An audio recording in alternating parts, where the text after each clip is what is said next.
MrDustinPerry here, and today I'm going to be following the sort of trend kind of thing. People have been doing I'll get rid of this.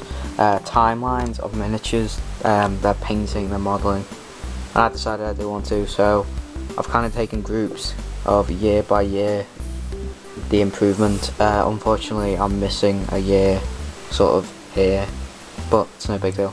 So about 4 or 5 years ago, I painted my very first army. It was a Gondor army for the Lord of the Rings strategy game. Right. Pretty much you don't even need focus for this. The face is completely covered in, I believe it's called the Dwarven flesh, and then everything else is pretty much a black cape where I've got finger marks on it of metal, and the metal and the detail on the yellow is just all over the place. Now, before that model, I got some random hero model, and pretty much I painted his cape blue, shield blue, and the rest of him completely silver. So very lacked for detail about 4 years ago. And then about a year later, I moved into fantasy, and this is a Lizardman Saurus cavalry, I believe. The detail was a bit better, but you can see this area, like the teeth. I didn't do the teeth. I was just missing out detail. I'm not going back over mistakes like there. You can see that red mark. So I was kind of a carefree painter back then. And there's the skink. This one's much better. Like pretty much all the areas are painted that need to be, but there's no detail. I just, wasn't putting watches on, highlighting or anything. This one isn't painted. Now I just wanted to show this one for sort of the modelling point. See this, oh, it's not great, is it? But pretty much a shoulder pad isn't on the shoulder, it's kind of floating behind the head here. This arm's behind the socket where it should be. So yeah, my modelling skills back then were brilliant. The chest isn't put on quite square either.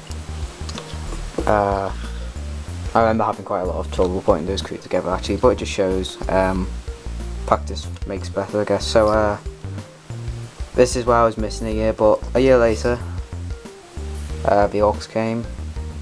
Now it looks a lot better on camera than it does in real life, to be honest.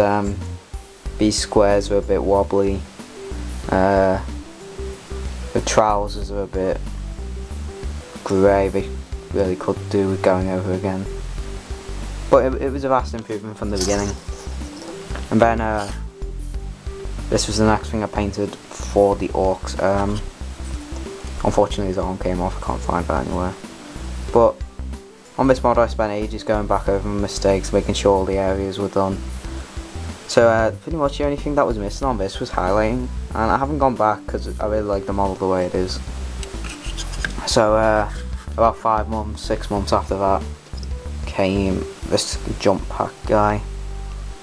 Now there's not even coverage on the shoulder pads, but apart from that he's pretty good. The eyes haven't got any highlighting. The body's got quite a lot of highlighting that doesn't come up on camera.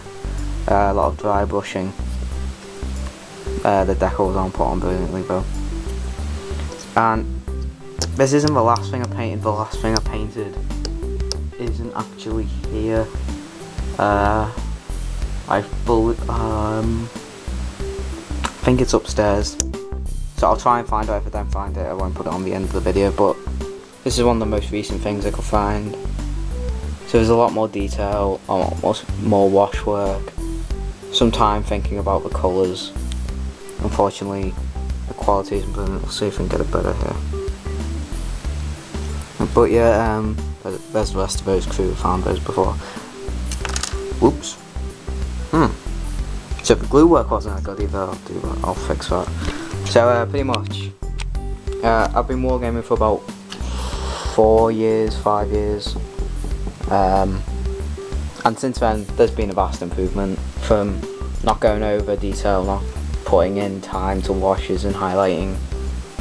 We've gone through this stage to highlighting, doing all I can. I'm still not a brilliant painter, but it's definitely up to tabletop standard.